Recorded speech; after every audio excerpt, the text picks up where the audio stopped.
കരുനാഗപ്പള്ളി കോഴിക്കോട് ടാഗോർ ഗ്രന്ഥശാല ആൻഡ് വായനശാലയുടെ നേതൃത്വത്തിൽ സംഘടിപ്പിക്കുന്ന നാടകോത്സവത്തിന് തുടക്കമായി. ഡോക്ടർ സുജിത് വിജയൻപിള്ള MLA ഉദ്ഘാടനം നിർവഹിച്ചു. ഇതോടനുബന്ധിച്ച് ആദരവും നടത്തി.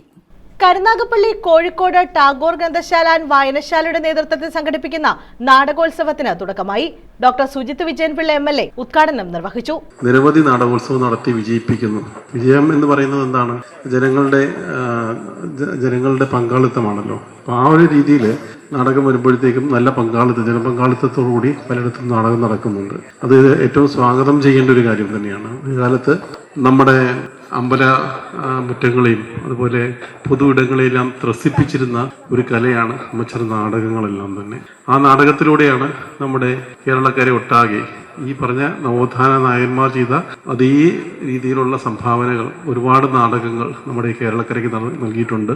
നമ്മുടെ ഉച്ചനീചത്വങ്ങൾ മാറ്റുന്നതിനും ആരോഗ്യപരമായ വിദ്യാഭ്യാസത്തിന് ഊന്നിയിട്ടുള്ള സാമൂഹ്യ ഘടനയ്ക്കുമൊക്കെ ഏറ്റവും ഉതകുന്ന രീതിയിലുള്ള സാമൂഹ്യ സേവനം നടത്തിയിട്ടുള്ള ഒരുപാട് നാടകങ്ങളുണ്ട്. നഗരസഭാ ചെയർമാൻ P. സോമരാജൻ മുഖ്യപ്രഭാഷണം നടത്തി.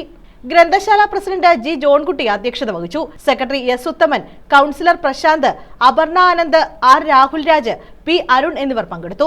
പോച്ചയിൽ നാസർ, റഹ്മാൻ മുനമ്പത്ത്, ആര്യ P. ജിത്ത്, ആയുഷ് എന്നിവരെ ചടങ്ങിൽ ആദരിച്ചു. തുടർന്ന് കൊല്ലം ചൈതന്യയുടെ അംഗം ജയിക്കാൻ ഒരമ്മ എന്ന നാടകവും അരങ്ങേറി. ഡ്രീം കേരള അവതരിപ്പിക്കുന്ന അകത്തേക്ക് തുറന്നിട്ട വാതിൽ, കൊല്ലം അനശ്വരയുടെ ആകാശത്തേക്ക് ഒരു കടൽ എന്ന നാടകവും, കൊല്ലം അനശ്വരയുടെ ആകാശത്തേക്ക് ഒരു കടൽ, അമ്പലപ്പുഴ സാരഥിയുടെ നവജാത ശിശു വയസ്സ് 84 എന്നിവയും നാടകോത്സവത്തിന്റെ ഭാഗമായി അരങ്ങേറും. സമാപന സമ്മേളനം CR മഹേഷ് MLA ഉദ്ഘാടനം ചെയ്യും.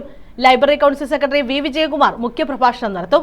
തുടർന്ന് അജന്ത തിയേറ്റർ ഗ്രൂപ്പ് അവതരിപ്പിക്കുന്ന വംശം നാടകവും അരങ്ങേറും. ന്യൂസ് ബ്യൂറോ, കൊല്ലം.